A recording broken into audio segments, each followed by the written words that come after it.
رسول اللہ رسول اللہ رسول اللہ رسول اللہ رسول اللہ رسول اللہ۔ ہم کو یحییٰ بن کثیر نے یہ حدیث بیان کی۔ وہ کہتے ہیں کہ اس حدیث کی ہم کو لیث نے خبر دی۔ لیث عقیل سے روایت کرتے ہیں، عقیل ابن شہاب سے، وہ عروہ بن زبیر سے، وہ ام المؤمنین عائشہ رضی اللہ عنہا سے نقل کرتے ہیں کہ انہوں نے بتلایا کہ نبی کریم صلی اللہ علیہ وسلم پر وحی کا ابتدائی دور اچھے سچے پاکیزہ خوابوں سے شروع ہوا۔ آپ صلی اللہ علیہ وآلہ وسلم خواب میں جو کچھ دیکھتے وہ صبح کی روشنی کی طرح صحیح اور سچا ثابت ہوتا۔ پھر من جانب قدرت آپ صلی اللہ علیہ وآلہ وسلم تنہائی پسند ہو گئے اور آپ صلی اللہ علیہ وآلہ وسلم نے غار حرا میں خلوت نشینی اختیار فرمائی اور کئی دن اور رات وہاں مسلسل عبادت اور یاد الہی اور ذکر و فکر میں مشغول رہتے۔ جب تک گھر آنے کو دل نہ چاہتا توشہ ہمراہ لیے ہوئے وہاں رہتے۔ توشہ ختم ہونے پر ہی اہلیہ محترمہ خدیجہ رضی اللہ عنہا کے پاس تشریف لاتے اور کچھ توشہ ہمراہ لے کر پھر وہاں جا کر خلوت گزیں ہو جاتے۔ یہی طریقہ جاری رہا یہاں تک کہ آپ صلی اللہ علیہ وسلم پر حق منکشف ہو گیا اور آپ صلی اللہ علیہ وسلم غار حرا میں ہی قیام پذیر تھے کہ اچانک جبرائیل علیہ السلام آپ صلی اللہ علیہ وآلہ وسلم کے پاس حاضر ہوئے اور کہنے لگے کہ اے محمد پڑھو۔ آپ صلی اللہ علیہ وآلہ وسلم فرماتے ہیں کہ میں نے کہا میں پڑھنا نہیں جانتا۔ آپ صلی اللہ علیہ وآلہ وسلم فرماتے ہیں کہ فرشتے نے مجھے پکڑ کر اتنے زور سے بھینچا کہ میری طاقت جواب دے گئی۔ پھر مجھے چھوڑ کر کہا پڑھو۔ میں نے پھر وہی جواب دیا کہ میں پڑھا ہوا نہیں ہوں۔ اس فرشتے نے مجھ کو نہایت ہی زور سے بھینچا کہ مجھ کو سخت تکلیف محسوس ہوئی۔ پھر اس نے کہا کہ پڑھ۔ میں نے کہا کہ میں پڑھا ہوا نہیں ہوں۔ فرشتے نے تیسری بار مجھ کو پکڑا اور تیسری مرتبہ پھر مجھ کو پکڑ کر بھینچا۔ پھر مجھے چھوڑ دیا اور کہنے لگا کہ پڑھو اپنے رب کے نام کی مدد سے جس نے پیدا کیا اور انسان کو خون کی پھٹکی سے بنایا۔ پڑھو اور آپ کا رب بہت ہی مہربانیاں کرنے والا ہے۔ بس یہی آیتیں آپ صلی اللہ علیہ وآلہ وسلم جبرائیل علیہ السلام سے سن کر اس حال میں غار حرا سے واپس ہوئے کہ آپ صلی اللہ علیہ وآلہ وسلم کا دل اس انوکھے واقعہ سے کانپ رہا تھا۔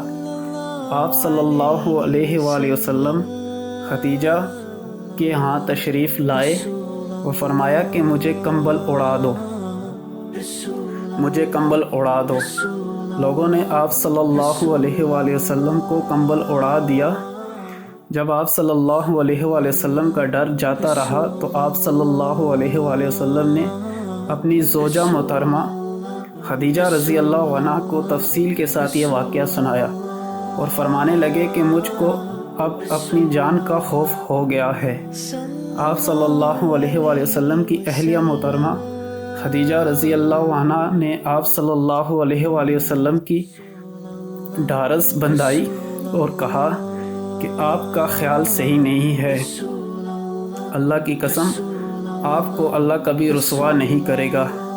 آپ تو اخلاق فاضلہ کے مالک ہیں، آپ تو کنبہ پرور ہیں، بے کسوں کا بوجھ اپنے سر پر رکھ لیتے ہیں، مفلسوں کے لیے آپ کماتے ہیں، مہمان نوازی میں آپ بے مثال ہیں اور مشکل وقت میں آپ امر حق کا ساتھ دیتے ہیں۔ ایسے اوصاف حسنہ والا انسان یوں بے وقت ذلت و خواری کی موت نہیں پا سکتا۔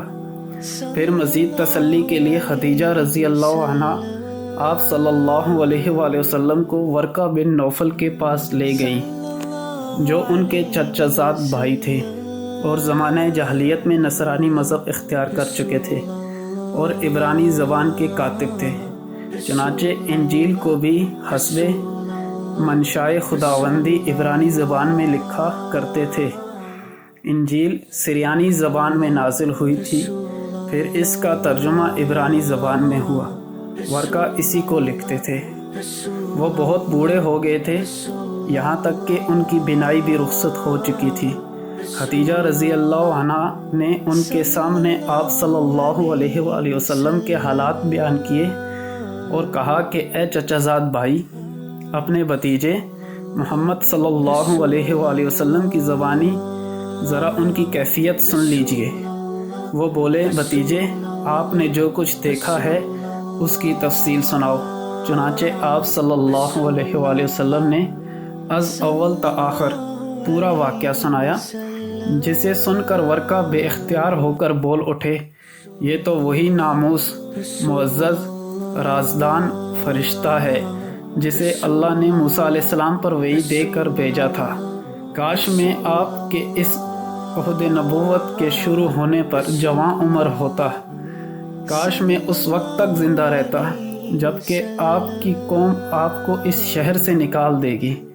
رسول صلی اللہ علیہ وآلہ وسلم نے یہ سن کر تعجب سے پوچھا کہ کیا وہ لوگ مجھ کو نکال دیں گے، حالانکہ میں تو ان میں صادق و امین و مقبول ہوں۔ ورقہ بولا، ہاں یہ سب کچھ سچ ہے، مگر جو شخص بھی آپ کی طرح امر حق لے کر آیا، لوگ اس کے دشمن ہو گئے ہیں۔ اگر مجھے آپ کی نبوت کا وہ زمانہ مل جائے تو میں آپ کی پوری مدد کروں گا۔ مگر ورقہ کچھ دنوں کے بعد انتقال کر گئے، پھر کچھ عرصہ تک وحی کی آمد موقوف رہی۔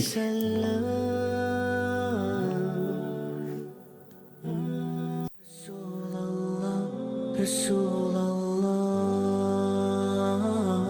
رسول اللہ، رسول اللہ، رسول